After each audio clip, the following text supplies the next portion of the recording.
বাংলাদেশ প্রতিষ্ঠা হওয়ার পরে বিদ্যুৎ বিভাগ ঝালকাঠির যে বিদ্যুৎ ব্যবস্থা আগে ছিল, জেনারেটরের মাধ্যমে যারা বিদ্যুৎ উৎপাদন করে দিত এখানে, তা সেই ধরনের লোকও এখনও জীবিত আছেন।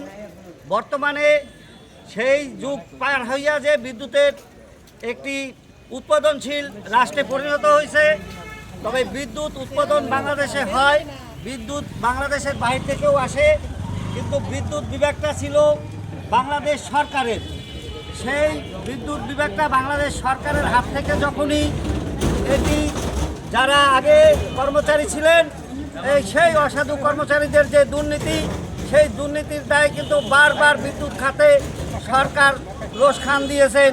এরপরে কি করা হয়েছে, এই বিদ্যুৎ বিভাগ কিন্তু এখন যে একটি কোম্পানির মাধ্যমে পরিচালনা হয়ে আসছে।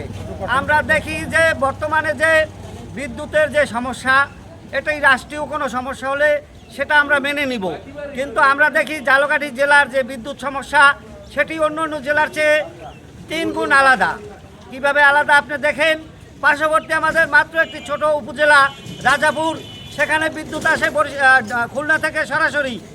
আমাদের বিদ্যুৎ আসে খুলনা থেকে ভায়া বরিশাল, বরিশাল থেকে ঝালকাঠি। কারণ কি?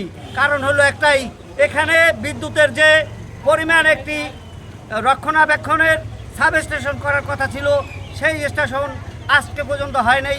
এর আগে যে সরকার ছিলেন তারা উদ্যোগ নিয়েছেন, তারা এটার পিছনে বিভিন্ন রকমের অনিয়ম করছেন, এটি প্রকল্প বাতিল হয়ে গিয়েছিল। বর্তমান সরকার এটি করবেন, এটা আমরা আশা করি। কিন্তু আমাদের সমস্যা হলো এই বিদ্যুৎ বিভাগের যে দুর্নীতি অনিয়ম, আমরা অতিষ্ঠ ভাই। আপনি বিদ্যুতের লাইন মেরামতের নামে গাছ কাটেন, বিদ্যুতের লাইন ঠিক করেন, প্রতিটা মাসে 2বার 3বার সকাল 8টা থেকে বিকাল 5টা পর্যন্ত বিদ্যুৎবিহীন মানুষ রেখে আপনি এই উন্নয়নমূলক কর্মকাণ্ড করতে পারেন না।